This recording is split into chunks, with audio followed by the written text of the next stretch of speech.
What is up YouTube, and welcome to this Handmaid's Tale breakdown, a recap and review. We are in the penultimate episodes of this season with a few twists and turns in this episode, and penultimate episodes of seasons are usually quite dull or boring. I think Game of Thrones really was the only one to make some good ones where the battle happens in the penultimate episodes. But this episode was really good and I really enjoyed it. And Elisabeth Moss, once again, was absolutely amazing. Now, the main part of this episode was the fallout of last week, where June finally decided to tell Luke everything about Hannah, and we open with them working to actually get her home, which, as Nick said, is near impossible. Now, they go over the files that Luke has found, and it proves just to how much he really loves her and wanted to get her and Hannah back. June initially contacts Commander Lawrence, which really does prove to be completely futile. I do wonder what his deal is, as he was disgusted by the ceremony and the more horrible parts of Gilead, but really had to go along with them.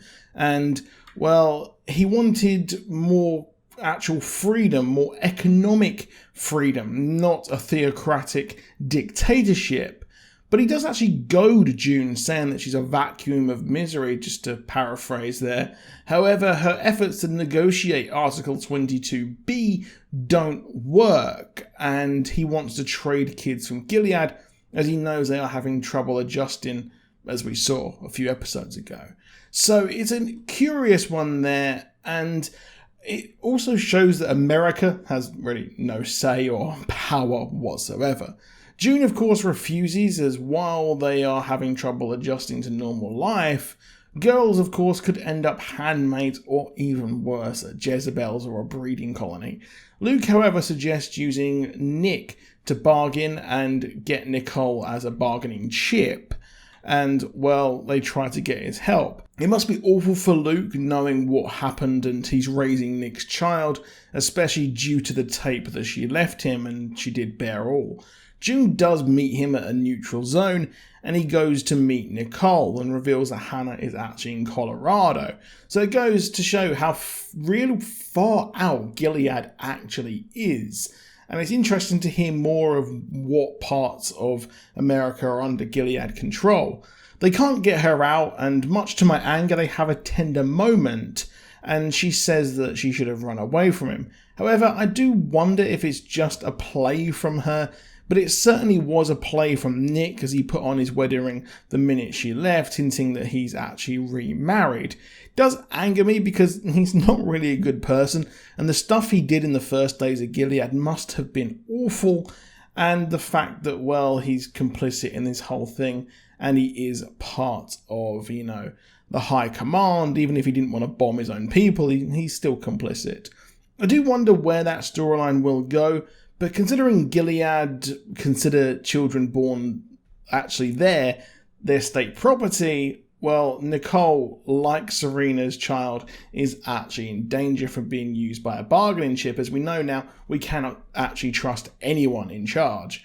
However, we got a big return with Esther, and it's still so very jarring that she looks so much like the girl from Mad Men and Serena, and she was actually even the young Serena apparently.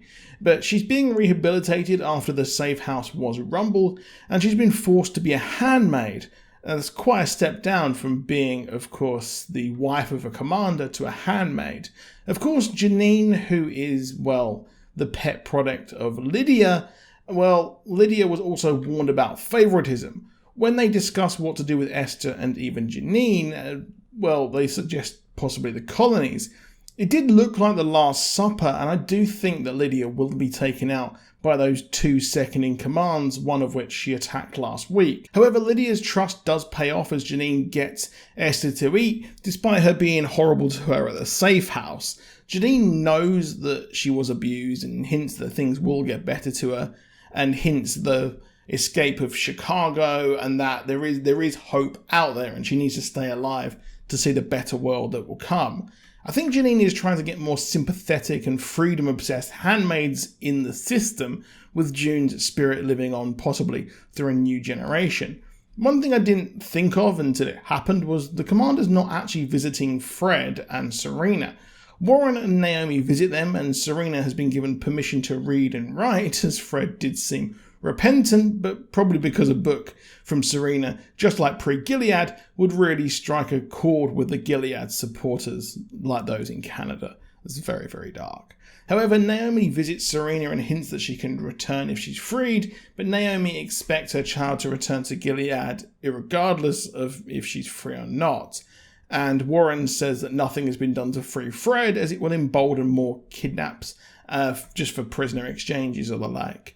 They both feel betrayed, which is why he flips against Gilead, and part of me expects him possibly to be installed as a puppet in Gilead, and I loved the absolute rage from June at this reveal by the CIA guy.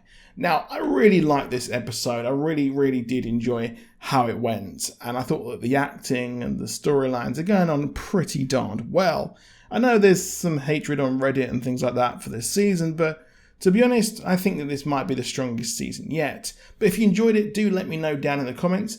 Do hit a like if you enjoyed the video, and do subscribe with notifications on if you want more from us, and I'll see you next week for the finale, and goodbye.